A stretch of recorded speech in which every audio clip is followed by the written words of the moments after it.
For me, two of the main concepts that both tiny house living and off-grid living share is freedom and independence. The ability to live life on your own terms. And this next tiny house that we're about to visit is a great example of that.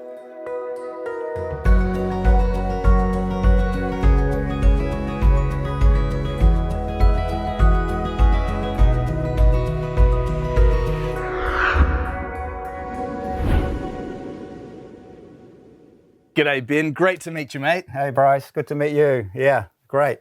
This is quite a place you've created here, isn't it? Yes, it sure is, yeah. It's quite different to what I'm used to. It's the first time I've ever done anything like this. But yeah, I'm enjoying it. So can you share a bit of your story with me and how you came to be living here? I was living in Auckland and I've rented my whole life. I'm self-employed. So the idea of a mortgage was never really an option for me because of the unreliability of my work. And then about 5 or 6 years ago, the rent suddenly escalated.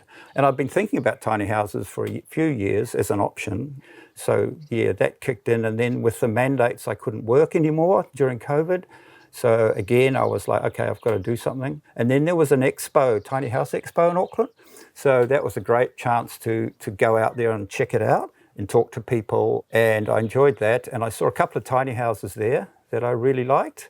And with the expo, there was also a website for land share. Mm-hmm. And that was the other issue, was like, where do I put it? Yeah. And lo and behold, there was this location here. I thought about it, I was like, this is perfect because my elderly parents are close by. So I've come down here and yeah, it's worked really well. Brilliant. And talking about this parking spot, this is an incredible place that you've found. Can you talk to me a little bit about the land here? Yeah. So it's actually Maori land. It's basically unproductive. It's quite close to the ocean. So it's basically sand that we're on.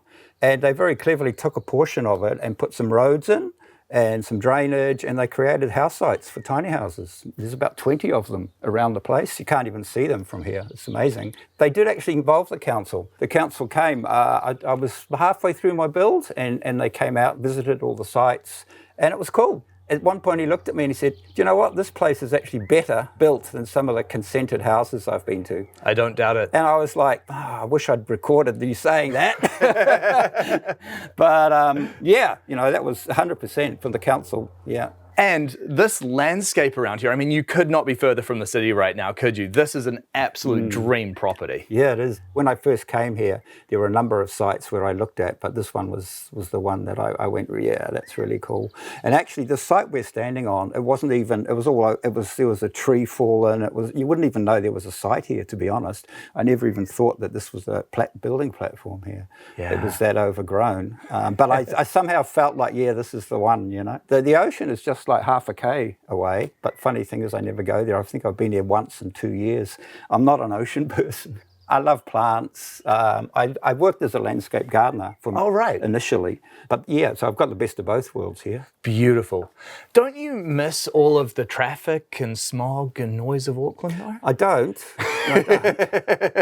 I don't. In fact, after I was down here for 6 months and I had to go back for work, I was like, oh, I'm so happy I've left. Yeah, I can imagine. Yeah. And the tiny homes that you built, these look really cool. Can you tell me about the design? Initially, I was going to buy a tiny house, but then I talked to my sister, and she has her business partner's husband is a builder. Well, he was a builder. He got out of the building, went into farming. And she said, why don't you get him to build something? And he'd be keen. Yeah, so I met with the builder. And we got on really well. We came up with the idea of 2 structures here. One's 3 meters by 9 meters and one's 3 by 8. Mm-hmm. And we've joined with a deck.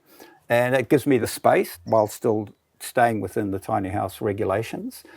They're both transportable. They're on piles, but they can be chucked on a low loader and be transported if needed. Yep. The really interesting thing was the windows in the planning. Where to actually locate them, how big, how small, and all of that stuff. I didn't realize how important that was. Oh, yeah. So I spent a lot of time thinking about windows, actually. It was great. I love bifolds. Yes. And watching your videos, the idea of having bifolds in the kitchen, that was a no-brainer. I love that idea. So I've got bifolds above the kitchen sink, which is beautiful on a day like this, open them up. Oh, yeah. Yeah, and then I don't like tin. I don't like metal. So you'll see inside and out, it's all timber, or it's, not actual, it's, wood basically. So this is shadow clad. It's a special paint that stays cool, so the wood stays cool in the summer. Doesn't warp or anything. Basically, it was just Adam and me doing the building. I was like his offsider. So he came down 2 days a week. And it suited me because in the meantime, I could just go out and buy the materials, prepare everything. So he'd come on site Monday and everything would be ready for him to go. Perfect. So it was really good. So did you build these in situ then? Yeah. For 6 months, I was living in a caravan at the bottom of the drive on site, which was wonderful. And you are totally off the grid with this tiny home as well, aren't you? Yeah, totally off the grid. It was just a simple process, actually. I mean, you need a water tank, you need gutters, you collect your rainwater, put them through a filter, Bob's your uncle. And the solar, I met a beautiful guy up in Auckland who did my solar, which is doing the job like 100%. And the other thing is, the little bonus is that I can charge my car as well. Perfect. Yeah. It's good. Free power and free transport. You cannot complain about that, can you? No, that's for sure. And you've got the shed here as well? Yeah, that was actually the first thing I built on site. For some reason, I wanted a concrete pad for the shed. I think because I knew all the heavy solar batteries were going to sit on it, I wanted to give them a really strong base support. And funnily enough, John in Auckland suggested a generator. Well, he didn't suggest it. He insisted on me having a backup generator. Yeah, well, it is important. For the solar. Yeah. Yeah, and so we organised that. So I've got a separate little generator annex to the shed now. Oh, very clever. Which works really well. Yeah. And it is good just having that backup because it does give you the peace of mind, doesn't it? It does. If you've got a really extended cloudy period, you just don't have to worry about keeping your batteries topped up. And yeah, it just gives you that security and that confidence that you can deal with any situation. Yeah. Great. Well, this place just looks so cool from the outside, and I cannot wait to see what you've done on the interior. Can we have a peek? Yeah, great. Let's go, mate. All right. Can't wait to show you. This is beautiful. And I can really see what you were talking about with the timber in here as well. It just explodes, doesn't it? Yeah, I love it. I totally love it. This is called grooved ply. And my last house in Auckland, the builder had the whole place done like this and the floor the same. And I loved it. I just loved it. I was near the bush and it just matches the environment outside as well. Yeah. But I love the warmth of it. It comes quite blonde, so it's actually quite pale, and same with the flooring. Yeah. So I was very concerned. I wanted it golden brown, rich golden brown, and so I did a lot of experimenting to get the right shade, and so I'm really pleased how it came out. Yeah. I think having all of the exposed timber on the walls and the ceiling, it really does make it feel like a quintessential cabin, doesn't it? A cabin, yeah, that's the other thing. It's true, yeah. It's that cabin feeling. And it's just that immediate sense of coziness in here, isn't it? Yeah, there's a warmth to the colour and the timber that I really like. Yeah. And speaking of coziness, what you've done with the lounge over there just looks like such a comfortable space. Yeah. A lot of the furniture here is from the years of renting, so, I haven't quite got it nailed yet. There's some old furniture, but the sofa was something I really loved and kept, and I made it work in the space. I've got a thing for shelves. You'll probably notice there's a lot of shelves around here. I love shelves. So I started just experimenting with shelves and things and where to put my music and things like that and the TV, and came up with something I'm really happy with. I can sit on the couch, I can look outside and work on my laptop, or I can watch TV, and I have dinner there as well. I don't use the dining table much. I'm on my own, so I'll have dinner in front of the TV, and yeah, it's good. Yeah, and it's quite a DVD and CD collection you've got there, which is unusual because you don't see that very often anymore, do you? It's a bit old school, eh? Yeah, no, I used to DJ. I was a DJ in Australia for a long time as a hobby. It was a hobby, but I was quite successful, so I had a big collection of CDs. I used CDs at the time, and I kept most of them. And I also did an engineering course. I'm also work as a sound recordist for film and television. So sound is my thing, actually. I enjoy working with it. I enjoy listening to it. So, yeah. And I see you've got the MIDI controller there as well? Yeah, that's actually a synthesizer that I play with. I've got a MIDI controller here at the computer as well. I can get lost in just fiddling around. It is fun to dabble, eh? It's fun to dabble, yeah, it's awesome. Absolutely. And you've got the wood stove there as well, another essential for that cozy cabin vibe. Yeah, nothing like a good wood fire. And being off-grid, you can't have too much power going onto heating. So, it's awesome. And it heats the place up in no time. Yeah, brilliant. And behind me here, we've got your office. Yeah, again, it's sort of bustled together a little bit, but it's come out really well. I really love it. I love how these shelves work in and everything works in. Yeah. And this is a very spacious kitchen you've got here as well. It is a spacious kitchen. It's full size. Yeah. There's no compromises with the kitchen, mate. I can see that. Yeah. I've got the space, so I thought I might as well use it. The island and the feature window in the living room, both ideas that I got from the Tiny House Expo, Tiny House there, and I incorporated them. The window creates openness and spaciousness and the view and everything to enjoy. And the island was like a luxury in the kitchen where you've got a little bit more bench space. And it just, again, it feels like it could be in a big house, you know. It's a touch of luxury, isn't it? A touch of luxury, that's the one. Yeah. And are you much of a cook? Not anymore. I used to be, but I do love my food. I've been vegetarian for 50 years. You know, initially I loved cooking. I loved all the different spices and the creativity you can do with vegetarian cooking. But more recently, I've just become a little bit more simple and plain with my cooking. You'll notice I don't have an oven. I've never had an oven. I've just steamed my vegetables, cook some rice, and then fry something up to go with it. Yeah. There's a lot to be said for just keeping it simple though, isn't there? Oh, yeah. It's lovely to be creative as well. But yeah, at this stage, I just keep it simple with a lot of things. Yeah. The way you've designed this kitchen though, you've got a lot of prep space, a lot of storage. So certainly the ability to whip up whatever you'd want. Absolutely. Yeah, for sure. Except you can't cook anything in an oven. Except the oven. And there's no dishwasher. I've never been a fan of dishwashers.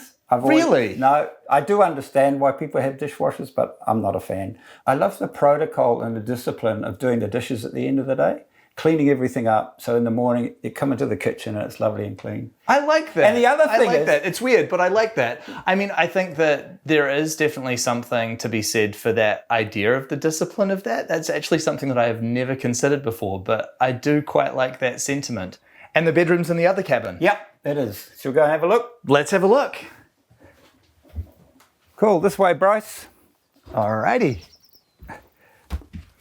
This just looks like such a comfortable space again. What a place to wake up. Yeah, it's brilliant. I love it. It is a great bedroom. It's a great space to wake up.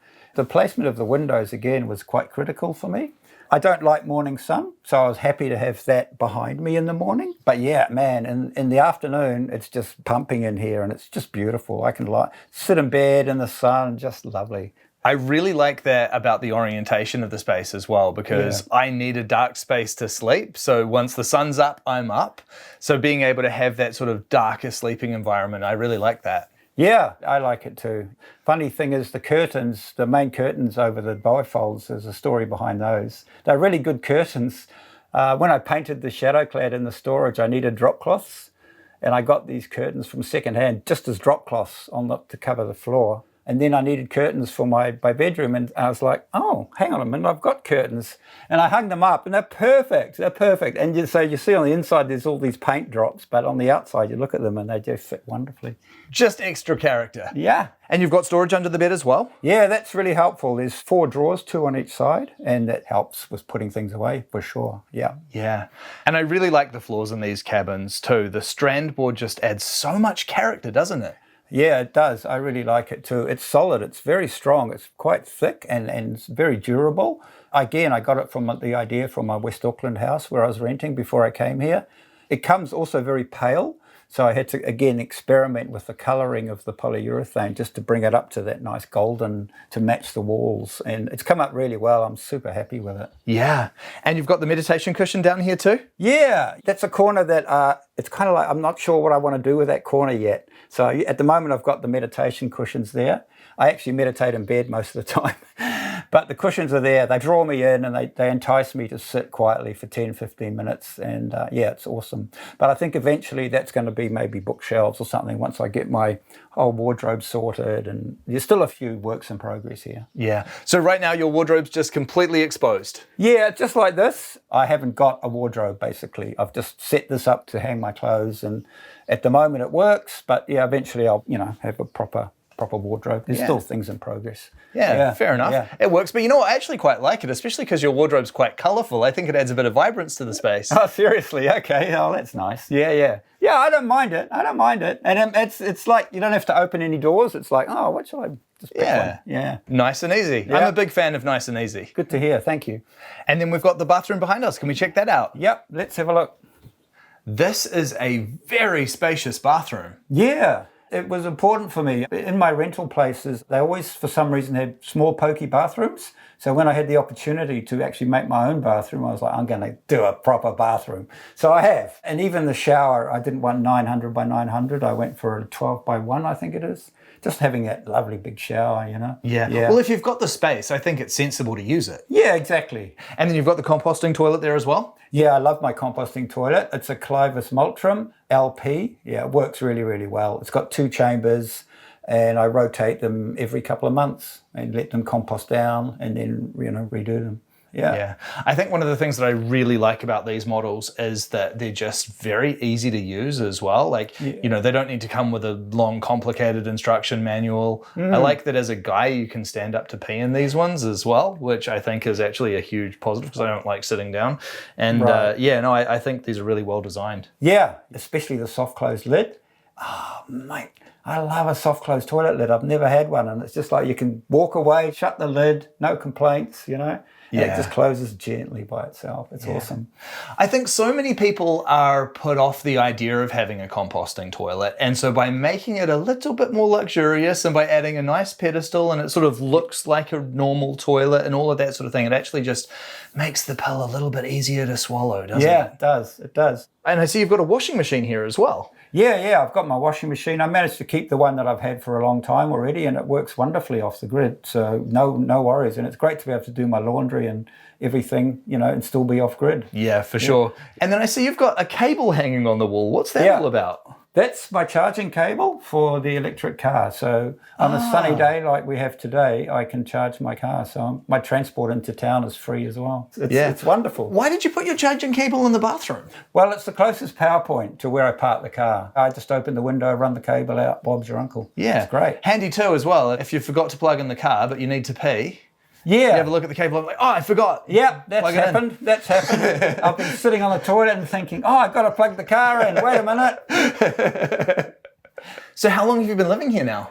I moved in August of 2023, so it's just over a year and a few months. Yeah. Great. Yeah. And how are you finding the spaces working for you? It's really good. It's working really well. Everything's just how I wanted it, and it's wonderful. It really is wonderful. It's amazing how things work out. Yeah. Living off the grid like this, it is a far cry from your city life. Yeah. How was that adaptation? Yeah, it wasn't easy, to be honest, And I always say it takes a few years when you move from one place to another to adjust, and that's been my experience, really. I mean, I love coming home. But yeah, the transition, not always easy, but worth it. And what are those challenges that you're finding? Probably the big one is the leaving friends. And, I did come here because of my family. So I've got my elderly parents and my brother and sister, so I do have connections.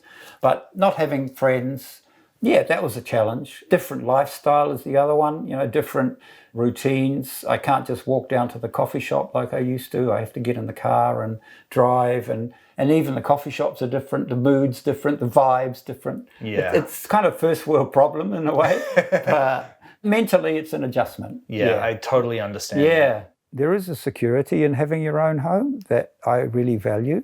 Even though I have rented most of my life, that feeling of owning your own place and being able to do what you want with it and be creative and enjoy it is something that was always, something that I was longing for in a way.